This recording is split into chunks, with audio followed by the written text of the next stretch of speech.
Hello, my amazing second grade and multi-age artists. Welcome to our second semester of art. We've already made it through one half of a school year making amazing artwork, and I am so proud of you artists for all the hard work that you've done and all of the creative work that you have turned in and accomplished. Fabulous work, artists.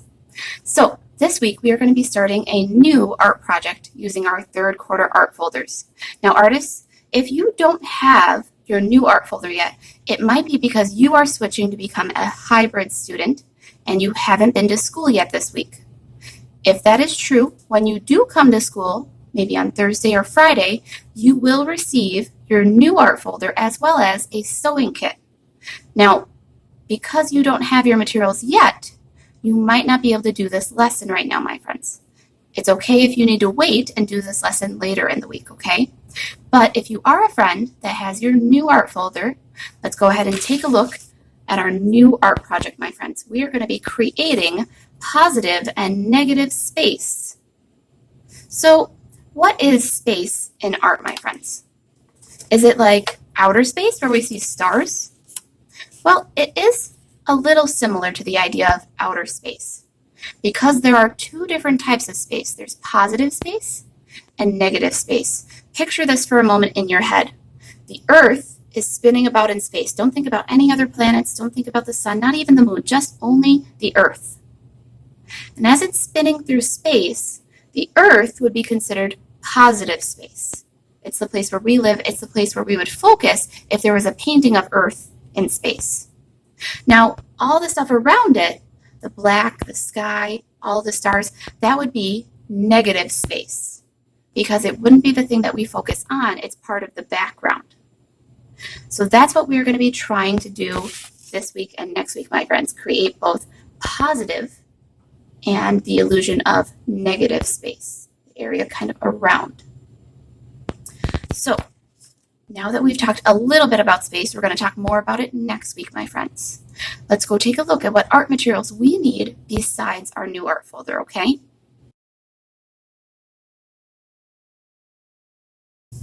All right, my artists. So, like it said, for the materials, you have some choices today. You could use markers, crayons, paints, or anything else that you might have to do some coloring today in the background of our artwork. If you notice, my backgrounds have lots and lots of color to them. So, you need to choose one type of art material. For example, today, I'm actually going to use some of my paint sticks that I have. And I'm going to use those for my coloring. Again, whatever you have at home, artists, is up to you. And you can pick whatever you have for colors. Now, I will say that there is one rule about coloring today, my friends, and that is you cannot use black as one of your colors, okay? All right, I'm going to go ahead and open up my art folder. There are two pieces of paper that I need today, my friends. The first is a white piece, and the second is a smaller black piece of paper. Now, our black piece of paper we're going to focus on for our second part today, my friends, because that part is optional, and it involves using our white colored pencil or white crayon. Now, if you don't have either of those, that's okay, because like I said, this step is optional. The first thing that we're going to do today is take our white piece of paper, though, and I want you to color your white piece of paper in completely. Again, you can use whatever types of colors you'd like, as long as you don't use black, and your goal is to fill up your entire piece of paper any way that you would like, okay? So one way that I did it was using stripes on my paper. Another way, I just went ahead and even just painted different colored blobs. A third way that I did it was by using a shape and tracing around that shape multiple ways. So think about how you would like to paint your background. Remember, use as many different colors as you'd like, no black though, and try not to paint a picture of a thing. For example, don't paint like a house or a dog. Just try to use shapes or lines, even just blobs to fill up your whole piece of paper. As always, I'm going to speed this step up a little bit, my friends.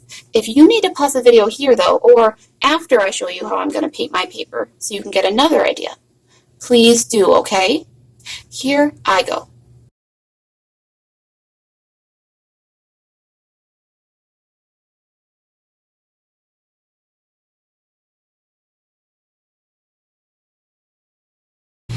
So here's my paper all colored in. Again, I chose to use paint sticks, but you can use whatever you would like, artists. And please pick whatever colors you want to. Remember, just no black, okay?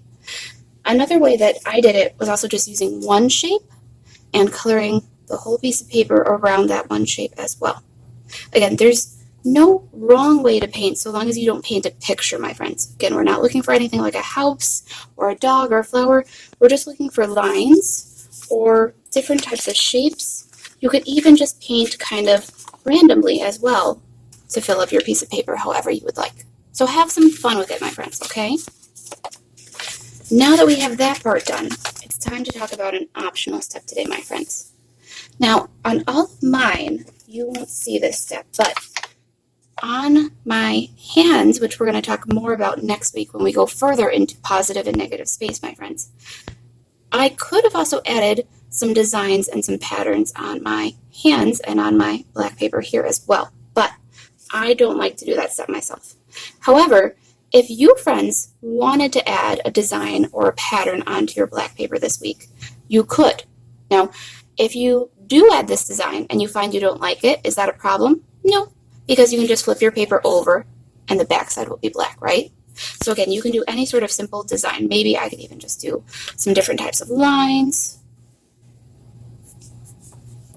or I could do different shapes. I could do anything that I wanted, really. But again, you don't have to do this step. If you do decide to do it and you don't like it, that's okay as well, right?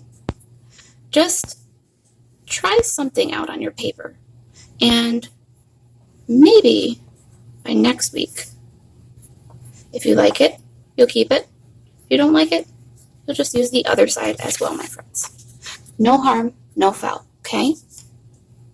So again, that is completely optional.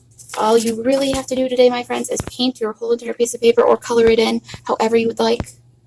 Now, again, you're going to need to let this dry before you can put it away into your art folder, along with your black piece of paper. This week in Seesaw, though, there is something that you need to do for homework, my friends, okay? There's going to be a picture of a cup sitting on a table with a dark background, and I'm going to ask you to label the positive and negative space. Now there's going to be a green plus and a red minus. All you have to do is move those two things onto the picture where you think there's positive space and negative space. Again, think about the Earth rotating in space. The Earth is the thing that we would focus on. That's the positive space. And all of the space around it, the stars, the black sky, that would be the negative space, the stuff that is around it, the background. So hopefully that helps you, friends, in answering your exit ticket on Seesaw. Okay? All right, artists, I look forward to finishing this project up with you next week. And as always, have fun creating, my friends.